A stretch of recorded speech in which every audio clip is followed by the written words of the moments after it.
हमको अब समझना है कलेक्टिव नाउन। कलेक्टिव नाउन को हम एक अलग तरीके से समझेंगे।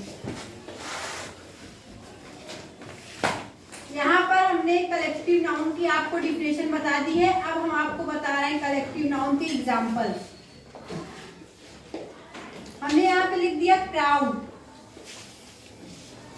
आर्मी, क्लास या कोई टीम। कलेक्टिव नाउन की परिभाषा होती है जब किसी विशेष व्यक्ति, वस्तु या स्थान का बोध नहीं बल्कि उसके समस्त झुंड का बोध हो, उसके समूह का बोध हो, तो वो कलेक्टिव नाउन होता है। जैसे यहाँ पर हमें देख रहे हैं एक छोटा सा वर्ग बना दिया और यहाँ पर हम आपको एक क्लास जो है, एक क्लास का डायग्राम बना रहे हैं। मान लीजिए आपको समझना है कलेक्टिव नाउन को क्लास के माध्यम से।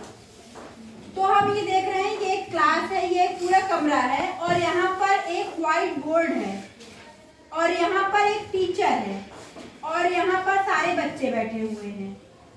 ना कोई लड़का ना कोई लड़की, सिर्फ स्टूडेंट्स हैं और एक पूरी क्लास भरी हुई है अलग अलग रो में। इस पूरी क्लास में 50 बच्चे हैं, 50 स्टूडेंट हैं इस पूरे क्लास में आपके। अब आपको ये समझना है कि इन 50 बच्चों में सबका नाम अलग है, सबकी पहचान अलग है, सबका रंग रूप अलग है। जैसे कि फर्स्ट रो की बात करें तो यहाँ पर बैठी हैं अदिति, प्रिया, पूजा, मानसी मौर्य। और ऐसे ही दूसरे रो की बात करें हम तो वैशाली, अंशिका, प्रिया, रिया, इस तरह से अलग अलग बच्चे बैठे हुए हैं। मान लीजिए यहाँ लड़के बैठे हुए हैं तो यहाँ पर सबका नाम अलग है, सबकी पहचान अलग है, सबका सब कुछ अलग है, लेकिन एक समूह में बैठे हुए हैं। तो जहाँ पर एक समूह की बात हो, एक झुंड की बात हो, वो हमेशा आपका कलेक्टिव नाउन होता है।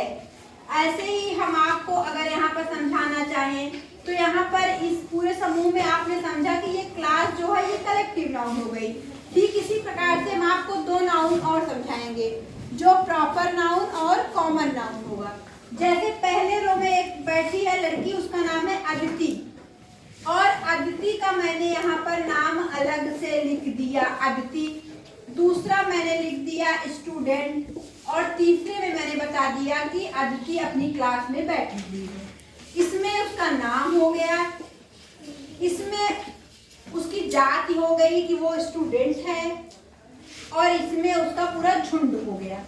तो जब नाम का बोध हुआ, सिर्फ एक नाम का बोध हुआ, तो वो आपका हो गया प्रॉपर नाउन, वो आपका हो गया प्रॉपर नाउन।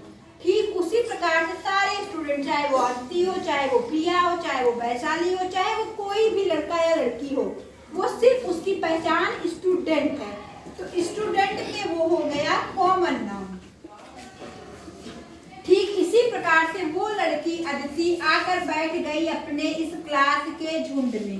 तो जब वो क्लास के झुंड में, जहाँ पर 15, 20, 25 असंख्य संख्या हो सकती है, कोई गिनती ना हो, एक समूह हो गया, तो वो हो गया कलेक्टिव नाउन। वही एक लड़की जिसकी पहचान 3 नाउन में आपने अलग अलग तरीके से समझा। कुल मिला के हमको ये समझना है कि जब उसका एक नाम का बोध हो रहा है, जैसे हम आपको दूसरा एग्जांपल देते हैं। यहाँ पर मैंने लिखा है आर्मी। आपको ये पता है आर्मी मीन्स होता है सेना, आर्मी मीन्स सेना। अब हम एक ऐसे सिपाही को जानते हैं जिसका नाम है राकेश। वो इंडियन आर्मी में एज अ सोल्जर है, राकेश। तो हमने आपसे कहा कि आपको इस राकेश को बांटना है कि आप 3 नाउन में अलग अलग तरीके से बांटेंगे। तो राकेश को हमने इसका सिर्फ नाम लिख दिया, यहाँ पर हमने लिख दिया सोल्जर और यहाँ पर हमने लिख दिया आर्मी। एक राकेश की 3 अलग अलग पहचान आपको बता दी। अब आपको ये समझना है कि यहाँ पर जो राकेश लिखा हुआ है, राकेश क्या है?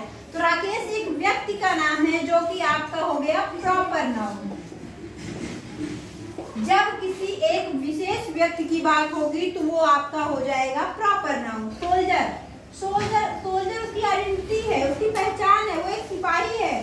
तो सिपाही में अगर यहाँ पर मोहन आ जाएगा, राकेश हो गया, सोहन हो गया, ये 3 सिपाही एक साथ हो गए, लेकिन इसकी पहचान सिर्फ सिपाही है, तो ये कॉमन हो जाएगा, ये कॉमन नाउन हो जाएगा। लेकिन आर्मी में 1 लाख जवान है, 2 लाख जवान है, 3 लाख जवान है, 10 जान है, 20 जान है, तो ये उनके समस्त झुंड का नाम है, उनके पूरी समूह का नाम है, तो ये आपका हो जाएगा कलेक्टिव नाउन। तो इस प्रकार हम समझ सकते हैं कि जब किसी विशेष व्यक्ति का नाम लिया जाएगा उसके तो वो प्रॉपर नाउन होगा, उसकी पहचान बताई जाएगी, वो डॉक्टर है, टीचर है, इंजीनियर है, तो वो उसका कॉमन नाउन होगा। ठीक इसी प्रकार से जब उसके समूह या झुंड की बात होगी तो वो हो जाएगा कलेक्टिव नाउन। इस प्रकार से हम इन तीनों नाउन को अच्छी तरह से समझ लेंगे।